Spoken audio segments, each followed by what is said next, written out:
Уважаемые граждане России, Chers citoyens russes, дорогие друзья, chers amis, сегодня aujourd'hui, считаю необходимым il me semble nécessaire к трагическим de revenir sur les événements tragiques происходящим qui se déroulent dans le Donbass и ключевым вопросам et sur les questions clés liées à la sécurité de la Russie.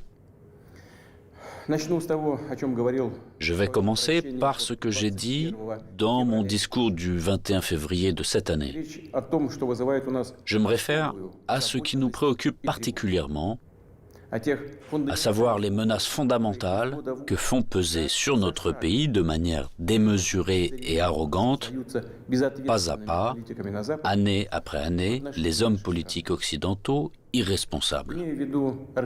Il s'agit de l'expansion de l'OTAN vers l'Est, du fait que ces infrastructures militaires s'approchent des frontières de la Russie. On sait très bien que depuis 30 ans, nous nous efforçons, avec persistance et patience, de parvenir à un accord avec les principaux pays de l'OTAN sur les principes de sécurité égale et indivisible en Europe. En réponse à nos propositions, ça n'a toujours été que soit des tromperies et des mensonges cyniques, ou des tentatives de pression et de chantage, alors que l'Alliance Atlantique, malgré toutes nos protestations et préoccupations, ne cesse de s'élargir. La machine de guerre est en marche, et, je le répète, elle s'approche très près de nos frontières. Pourquoi tout cela arrive-t-il? Pourquoi cette attitude arrogante consistant à parler dans l'optique de sa propre exclusivité, infaillibilité et permissivité? D'où vient cette attitude indifférente et dédaigneuse à l'égard de nos intérêts et de nos demandes absolument légitimes? La réponse est claire. Tout est clair et évident. L'Union soviétique s'est affaiblie à la fin des années 80, puis elle s'est effondrée. Tout ce qui s'est passé à l'époque est une bonne leçon pour nous aujourd'hui. Cela a mis en exergue que la paralysie du pouvoir et de la volonté est le premier pas vers la dégradation complète et l'oubli. Dès que nous avons perdu notre confiance en nous-mêmes, un certain temps, l'équilibre des pouvoirs dans le monde a été rompu. Cela a conduit à une situation où les traités et accords existants ne sont plus réellement en vigueur. La persuasion et les demandes n'ont aucun effet. Tout ce qui ne convient pas aux détenteurs de l'hégémonie, aux grands de ce monde, est qualifié d'archaïque, obsolète et inutile. Et inversement, tout ce qui leur semble avantageux est présenté comme la vérité ultime, est imposé à tout prix, de manière insolente, par tous les moyens. Ceux qui ne sont pas d'accord finissent à genoux. Ce dont je parle maintenant ne concerne pas seulement la Russie, et nous ne sommes pas les seuls à être préoccupés par cela. Il s'agit de l'ensemble du système de relations internationales, et parfois même les alliés des États-Unis eux-mêmes. Après l'effondrement de l'URSS, le monde a été de fait remodelé et les normes établies du droit international, dont les principales, fondamentales, ont été adoptées à la fin de la Seconde Guerre mondiale et ont largement consolidé ces résultats, ont commencé à gêner ceux qui se sont déclarés vainqueurs de la guerre froide. Bien sûr, dans la vie pratique, dans les relations internationales, dans les règles pour les organiser, il était nécessaire de prendre en compte les changements de la situation dans le monde et de l'équilibre même des forces. Mais cela aurait dû être fait de manière professionnelle, progressivement, avec patience, en prenant en compte et en respectant les intérêts de tous les pays, et en pleine conscience de leurs responsabilités. Or non, en raison de l'euphorie due à la supériorité absolue, d'une sorte de forme moderne d'absolutisme, et dans le contexte d'un faible niveau de culture générale et de fatuité de ceux qui ont préparé, pris et promu des décisions qui étaient rentables uniquement pour eux-mêmes, la situation a pris une tournure différente. Voici des exemples tout trouvés. Tout d'abord, sans aucune autorisation du Conseil de sécurité de l'ONU, ils ont mené une opération militaire sanglante contre Belgrade. Ils ont utilisé des avions, des missiles en plein cœur de l'Europe. Plusieurs semaines de bombardements continus sur des villes pacifiques, sur des infrastructures vitales. Il est nécessaire de rappeler ces faits, car certains collègues occidentaux n'aiment pas se souvenir de ces événements. Et quand nous en parlons, ils préfèrent faire référence non pas aux normes du droit international, mais aux circonstances qu'ils interprètent comme ils l'estiment nécessaires. Puis est venu le tour de l'Irak, de la Libye et de la Syrie. L'utilisation illégitime de la force militaire contre la Libye, la dénaturation de toutes les décisions du Conseil de sécurité de l'ONU sur la question libyenne ont conduit à la destruction complète de l'État, au fait qu'un énorme foyer de terrorisme international est apparu, au fait que le pays s'est trouvé plongé dans une catastrophe humanitaire dans l'abîme de la guerre civile qui a duré plusieurs années et se poursuit encore, la tragédie à laquelle des centaines de milliers, des millions de personnes ont été condamnées, non seulement en Libye, mais dans toute cette région, a provoqué un exode migratoire massif de l'Afrique du Nord et du Moyen-Orient vers l'Europe. Un sort similaire a été réservé à la Syrie. Les opérations militaires de la coalition occidentale sur le territoire de ce pays, sans le consentement du gouvernement syrien et sans la sanction du Conseil de sécurité de l'ONU, ne sont rien d'autre qu'une agression, une intervention. Cependant, l'invasion de l'Irak, qui n'avait aucun fondement juridique non plus, occupe une place particulière. Comme prétexte, ils ont choisi les prétendues informations fiables dont auraient disposé les États-Unis sur la présence d'armes de destruction massive en Irak. Pour preuve, le secrétaire d'État américain agitait publiquement devant le monde entier un tube rempli de poudre blanche assurant tout le monde qu'il s'agissait d'une arme chimique en cours de développement en Irak. Et puis il s'est avéré que tout cela était une manipulation, du bluff. Il n'y avait pas d'armes chimiques en Irak. C'est incroyable, surprenant, mais le fait est là. Il y a eu des mensonges au plus haut niveau étatique et du haut de la tribune de l'ONU. Et en conséquence de cela, il y a eu des sacrifices énormes, des destructions, une progression incroyable de terrorisme. En fait, on a l'impression que pratiquement partout, dans de nombreuses régions dans le monde, là où l'Occident vient mettre en place son ordre, cela se termine en blessures sanglantes qui ne cicatrisent pas, en plaies que sont le terrorisme international et l'extrémisme. Tout ce que j'ai évoqué en est l'exemple le plus flagrant, mais ce n'est en aucun cas le seul exemple du mépris du droit international. S'ajoutent à cela les promesses faites à notre pays de ne pas étendre l'OTAN d'un pouce vers l'Est. Je le répète, ils ont menti, ou en termes populaires, ils nous ont tout simplement arnaqués. Oui, on entend souvent dire que la politique est quelque chose de sale, peut-être, mais quand même pas à ce niveau-là. Après tout, un tel comportement de tricheur contredit non seulement les principes des relations internationales, mais surtout les normes de moralité et d'éthique généralement reconnues. Où sont la justice et la vérité ici? Ce ne sont que des mensonges et de l'hypocrisie. Par ailleurs, des hommes politiques, des politologues et des journalistes américains eux-mêmes écrivent et parlent du fait qu'un véritable empire du mensonge a été créé aux États-Unis ces dernières années. Difficile de ne pas être d'accord avec ça, c'est ainsi. Mais il ne faut pas jouer les modestes. Les États-Unis restent un grand pays, une puissance avec un rôle moteur. Tous leurs satellites non seulement leur donnent raison, avec résignation et humilité, ils se joignent à leur rhétorique pour n'importe quelle raison, mais ils copient également leur comportement. Ils acceptent avec enthousiasme les règles proposées. Par conséquent, nous avons toutes les raisons d'affirmer avec certitude que l'ensemble de ce qu'on appelle le bloc occidental, formé par les États-Unis à leur image, est, dans cet ensemble, cet empire du mensonge. Quant à notre pays, après l'effondrement de l'URSS, malgré toute l'ouverture sans précédent de la nouvelle Russie moderne, la volonté de coopérer honnêtement avec les États-Unis et d'autres partenaires occidentaux, et dans les conditions d'un désarmement quasi unilatéral, Ils ont immédiatement essayé d'aller jusqu'au bout, de nous achever, de nous détruire complètement.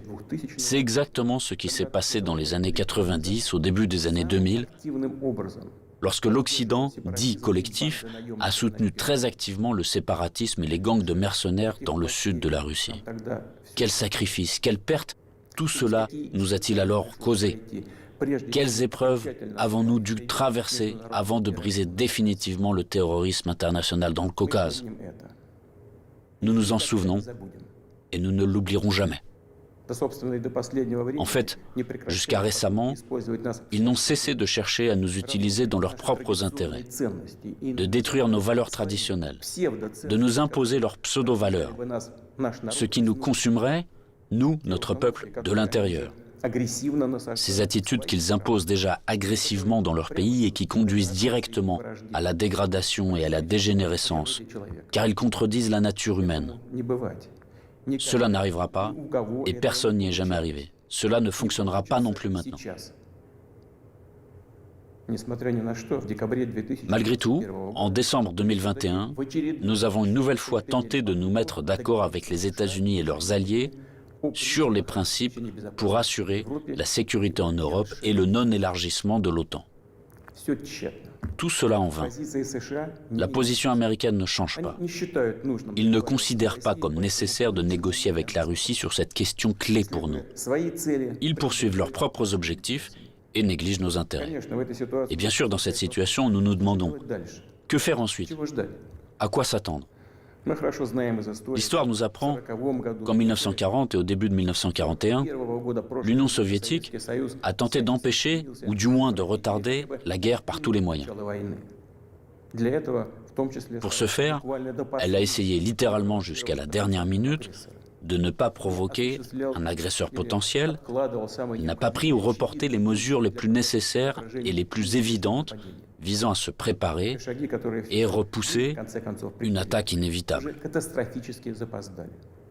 Et les mesures qui ont finalement été prises étaient dramatiquement tardives.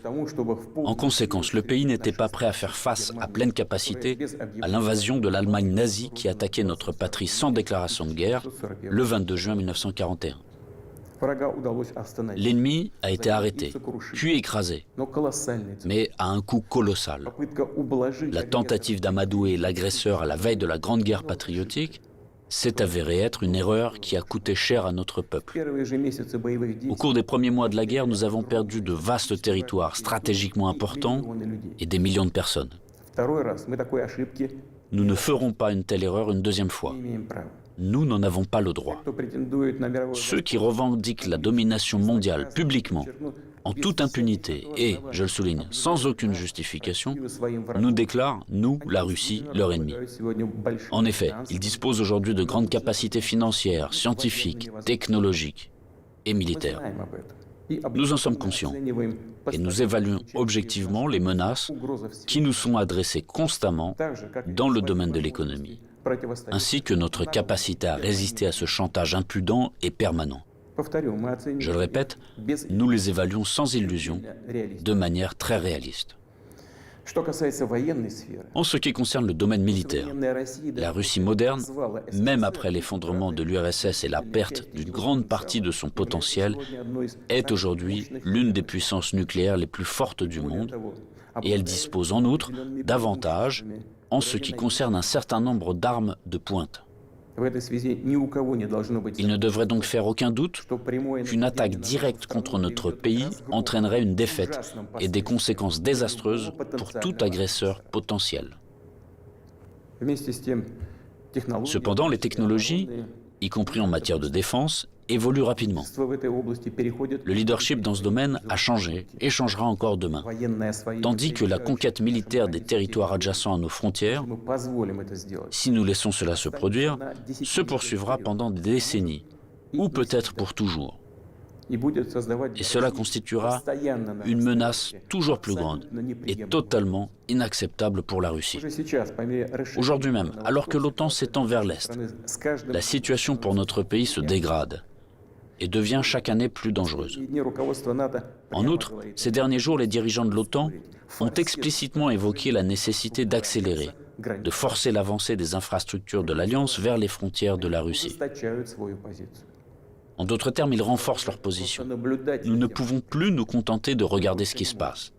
Ce serait complètement irresponsable de notre part.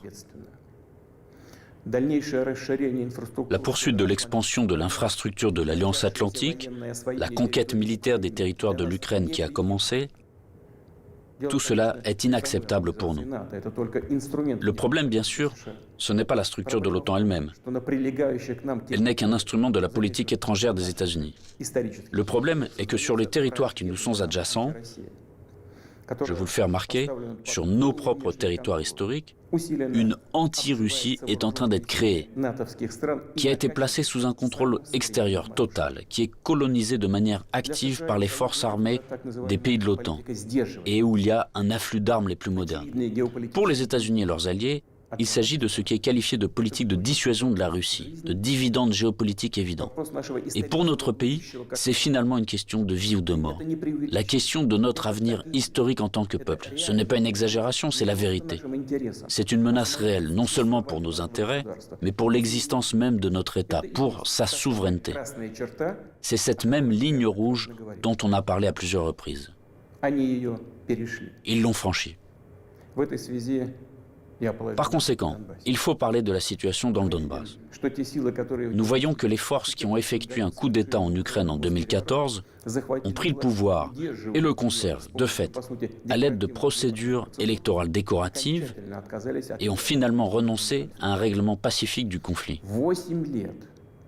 Pendant 8 années infiniment longues, nous avons fait tout notre possible pour que la situation soit résolue par des moyens pacifiques et politiques. Tout cela en vain. Comme je l'ai dit dans mon précédent discours, on ne peut pas regarder sans compassion ce qui se passe là-bas. Il n'était tout simplement plus possible de supporter tout cela. Il était nécessaire de mettre fin immédiatement à ce cauchemar, au génocide des millions de personnes qui y vivent, dont le seul espoir est la Russie, dont le seul espoir est en nous. Ce sont ces aspirations, ces sentiments, la douleur des gens qui ont été pour nous le principal motif pour décider de reconnaître les républiques populaires du Donbass. Voilà ce qui me paraît important de souligner davantage. Les principaux pays de l'OTAN, pour parvenir à leurs propres objectifs, soutiennent en Ukraine les nationalistes extrêmes et les néo-nazis, qui à leur tour ne pardonneront jamais aux Criméens, aux habitants de Sébastopol, leur libre choix, à savoir la réunification avec la Russie. Bien sûr, ils iront en Crimée, tout comme dans le Donbass, portant la guerre, afin de tuer, tout comme les punisseurs des gangs de nationalistes ukrainiens, complices d'Hitler pendant la Grande Guerre patriotique, qui massacraient des personnes sans défense. Et ils déclarent aussi ouvertement revendiquer un certain nombre d'autres territoires russes. Tout le cours des événements et l'analyse des informations reçues montrent que l'affrontement de la Russie avec ses forces est inévitable. Ce n'est qu'une question de temps. Ils se préparent, ils attendent le moment favorable. Maintenant, ils revendiquent également la possession d'armes nucléaires. Nous ne laisserons pas faire ça. Comme je l'ai déjà mentionné auparavant, après l'effondrement de l'URSS, la Russie a accepté de nouvelles réalités géopolitiques. Nous respectons et nous traiterons avec respect tous les pays nouvellement formés dans l'espace post-soviétique. Nous respectons et respecterons leur souveraineté, comme en témoigne l'aide que nous avons apportée au Kazakhstan qui a fait face à des événements tragiques et à un défi lancé à son statut d'État et à son intégrité. Mais la Russie ne peut pas se sentir en sécurité, se développer, exister avec une menace constante venant du territoire de l'Ukraine contemporaine.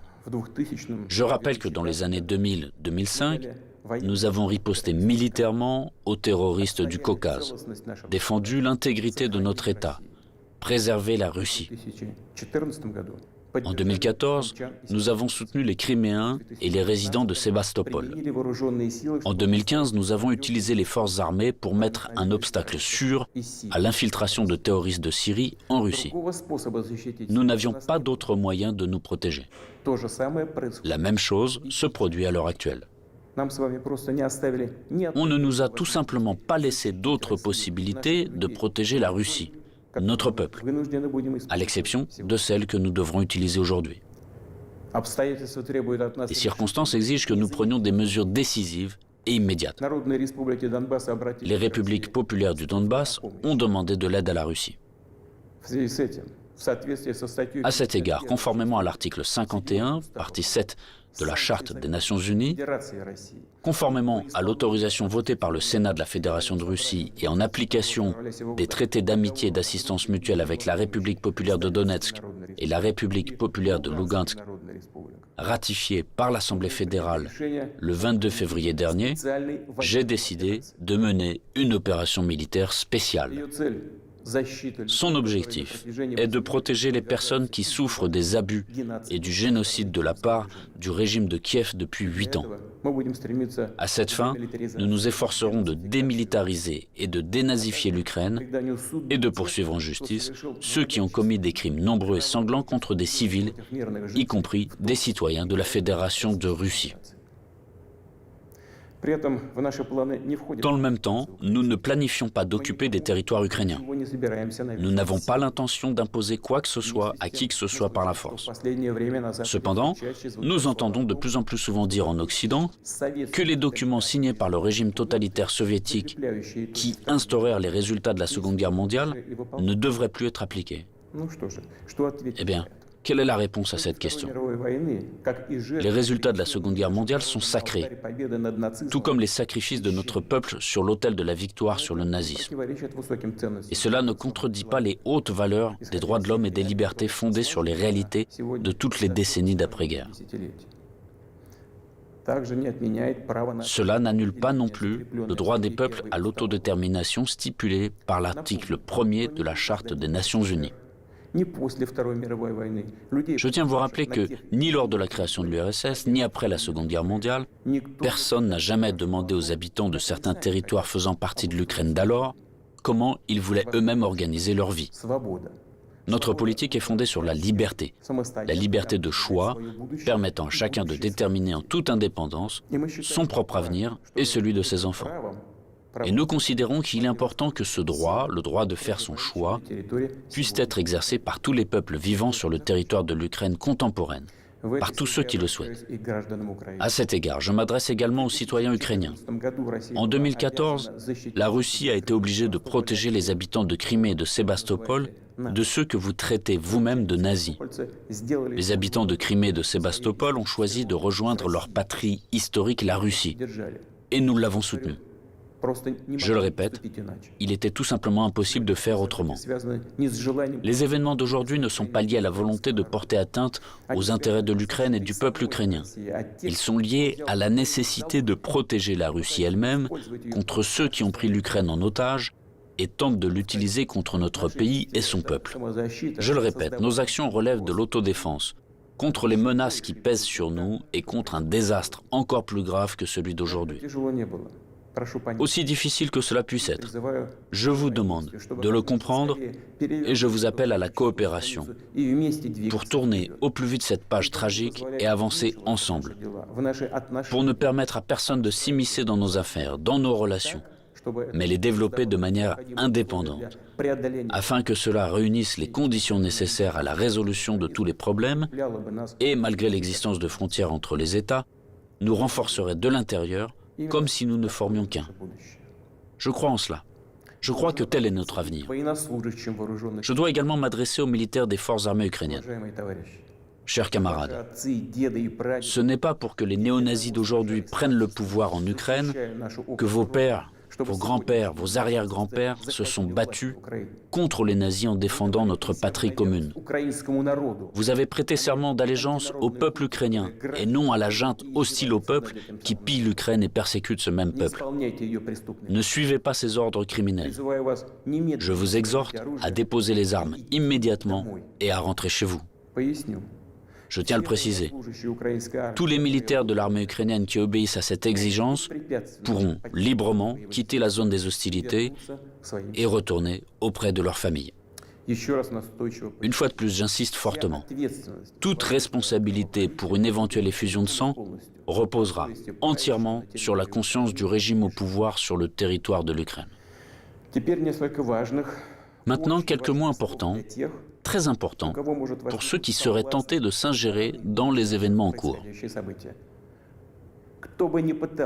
Quiconque essaiera d'interférer contre nous, et plus encore de créer des menaces pour notre pays, pour notre peuple, doit savoir que la réponse de la Russie sera immédiate et mènera à des conséquences auxquelles vous n'avez jamais fait face dans votre histoire.